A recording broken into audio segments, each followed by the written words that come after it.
Good morning Bhargava, congratulations. Thank you sir. Bhargava எவ்வளோ mark? 250யா 240யா? 250 சார், 250 அவுட் ஆஃப் 4. வெரி குட்ரா. எவ்வளோ ஹாப்பியா ஃபீல் பண்ற?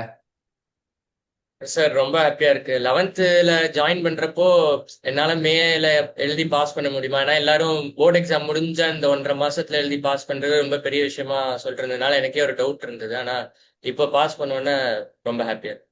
Okay. Bhargava, you are from which place?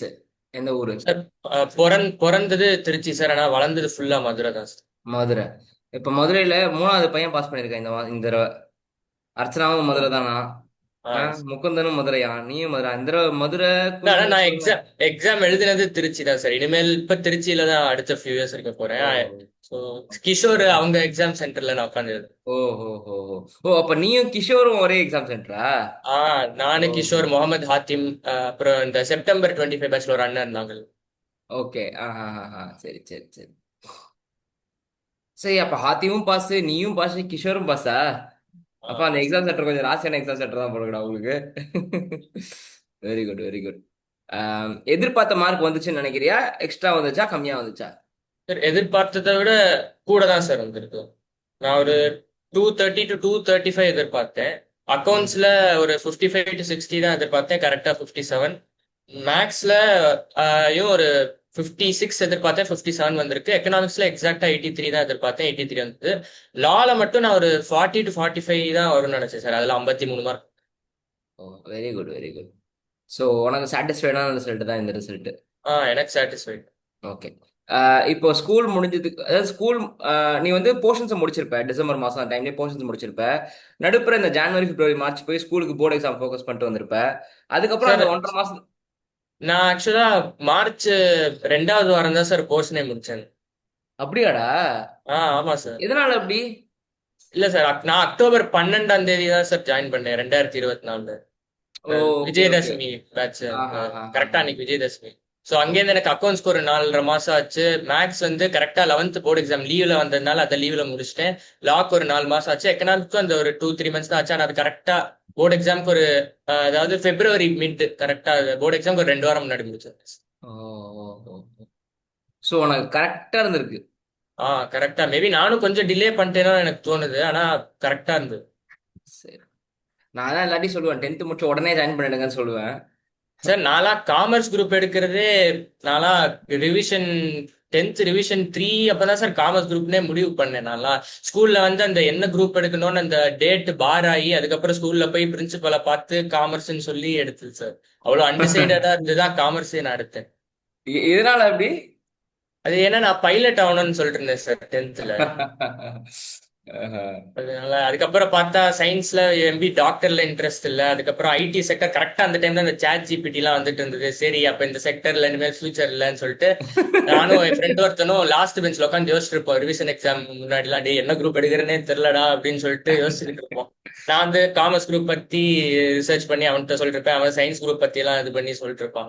அதுக்கப்புறம் பரவாயில்ல காமர்ஸே எடுத்துருவோம் அப்படின்னு சொல்லிட்டு தான் எடுத்தேன். ஆனா அப்பவும் சிஏன்னு நான் டிசைட் பண்ணல.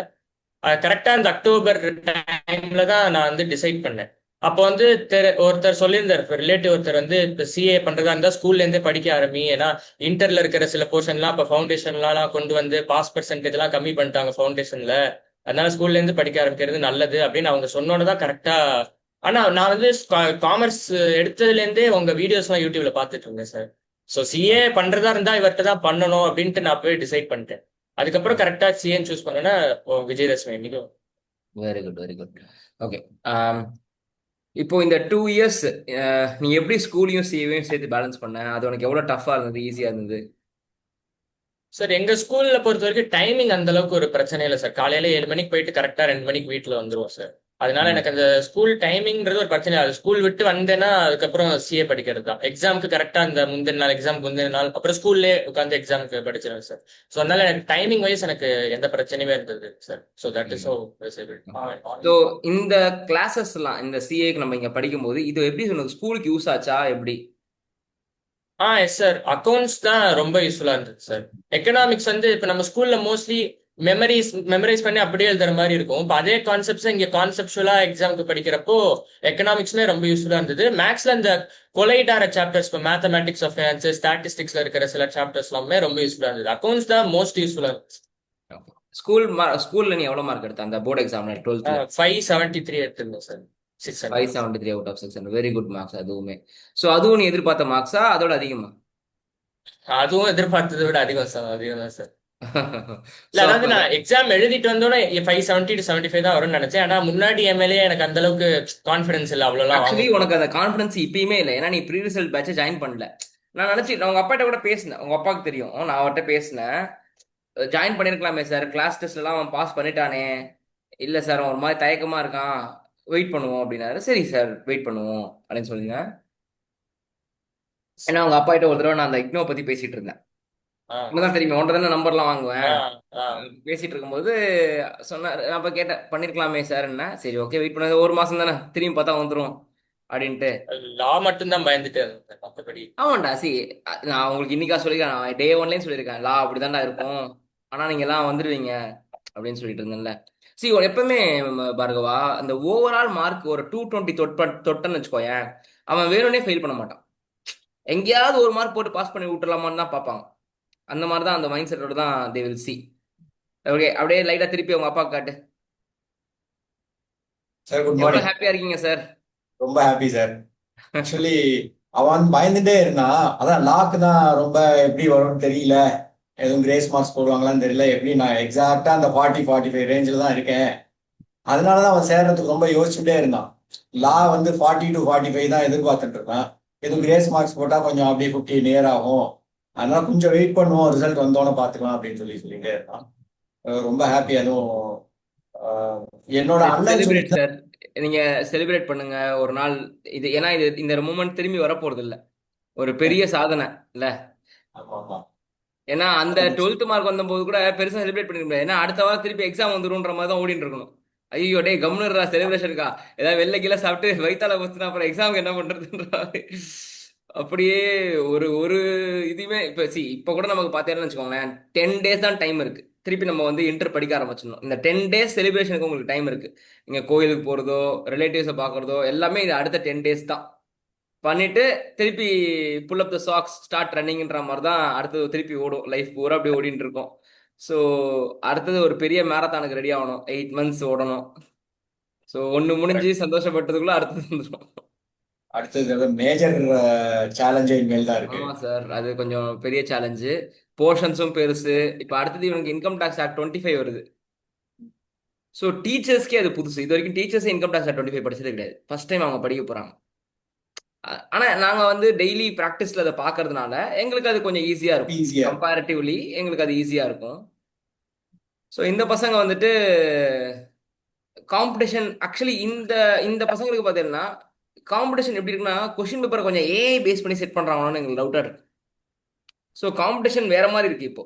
அதாவது முன்னாடி ரிப்பீட்டட் கொஸ்டின்ஸ் கேட்டுனே இருப்பாங்க.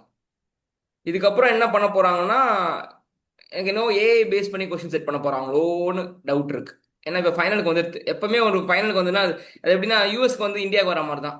ஃபர்ஸ்ட் பிராட்பேண்ட் யூஎஸ்க்கு இருக்குன்னு வச்சுக்கோங்களேன், நம்ம யூஎஸ் பார்த்து மறந்துடுவோம், ஆ பா சூப்பர் அப்படியே ஒரு 5 வருஷத்துல இந்தியாவுக்கு வந்துடும்ல. அந்த மாதிரி ஃபைனலுக்கு இப்போ கேட்க ஆரம்பிச்சிட்டாங்க அந்த மாதிரி கொஸ்டின்ஸ். ஸோ அப்படியே ஸ்லோவா இன்டருக்கும் வந்துருமோ அப்படின்றது எங்களுக்கு மனசுல படுறது. ஸோ அடுத்த பிக்கஸ்ட் சேலஞ்ச் அதுவாக தான் இருக்கும். ஸோ நம்ம பசங்க அதையே கிராக் பண்ணணும். இது எப்படி ஒரு காலத்தில் வந்து நம்ம கேம்ஸ்லாம் விளையாடும் போது கம்ப்யூட்டர் கூட போட்டி போடுவோம். செஸ்லாம் விளையாடும் போது கம்ப்யூட்டர் தான் செஸ் விளையாடும், நம்ம எதிர்க்க உட்காந்துருப்போம், அது ஆப்போசிட் பிளேயர் இருக்கும், அதை கூட விளையாடுவாங்க. அந்த மாதிரி இன்னைக்கு நம்ம அது கூட போட்டி போட வேண்டிய நிலைமை வந்துருது. So we should be smart enough to crack that paper. And confidence is most important. எனக்கு பார்கவனுக்கு நான் சொல்றது என்னன்னா, பார்கவன் பாஸ் பண்ணா எங்களுக்கு தெரியும், உங்களுக்கும் தெரியும், பார்கவனுக்கும் தெரியும். ஆனா உள்ளுக்குள்ள ஏதோ ஒன்று ஒருத்தினே இருக்கும், ஏதோ ஒரு 50% கொஞ்சம் நெகட்டிவாக யோசிப்போம். அது மட்டும் இல்லாமல் ஃபுல் கான்ஃபிடென்ஸாக யோசிக்கணும், ஃபுல் பாசிட்டிவ் கான்ஃபிடென்ட்டாக இருக்கணும். அதுதான் அவனுக்கு நான் சொல்கிறது. So tell about the teachers ஒரு 2 வார்த்தை. Yes sir. நான் ஃபர்ஸ்ட் கீர்த்தனா மேம் கிளாஸஸ் பார்க்குறப்போ எனக்கு ஸ்டார்டிங்ல இந்த டெமோ கிளாஸ் பார்த்தோன்னே எனக்கு ரொம்ப பிடிச்சி போயிடுச்சு சார். அவங்க நல்லா ஈஸியா ஜாலியா எல்லாருக்கும் புரியற மாதிரி நடத்துனாங்க. So thank you so much to Keerthana ma'am. அதுக்கப்புறம் மேக்ஸ் வெங்கட் சார் வந்து நான் இது வரைக்கும் அந்த மாதிரி மேக்ஸ் கிளாஸே பார்த்தது இல்லை சார். அவ்வளோ நல்லா ஜாலியா எப்படி எங்கேஜிங்கா அந்த ஒரு 1.5 to 2 hours கொண்டு போகணுன்றத கரெக்டா கொண்டு போய் எல்லாமே நல்லா இருந்துச்சு சார். அதுக்கப்புறம் லா அண்ட் எக்கனாமிக்ஸ் ரெண்டுமே இன்ஃபேக்ட் அதுதான் எப்போ வரும் லா எப்போ வரும், ஏன் லா சார் முதல்ல கொடுக்கலன்ற மாதிரி தான் சார் எனக்கு இருந்தது. அந்த so I was eagerly waiting for your classes. And அதுவுமே ரொம்ப எவ்வளோ ஈஸியா சொன்னா புரியும். அந்த எக்ஸாம்பிள்ஸ், அதாவது அந்த புக்ல இருக்கிற அந்த இல்லுஸ்ட்ரேஷன்ஸ், ரெட் பாக்ஸ்ல இருக்கிற இல்லுஸ்ட்ரேஷன்ஸ் தாண்டி நீங்க நடத்தினது ரொம்ப புரியற மாதிரி இருந்துச்சு சார். எக்கனாமிக்ஸ்க்கும் அதே மாதிரி தான் சார், சூப்பரா. Very good. So all the best, Bhargava, for the Inter. Let's yes see you in Inter. Yes Done. Sir, Bye thank you bye. Sir. Bye, Raghav. Bye. Thank you.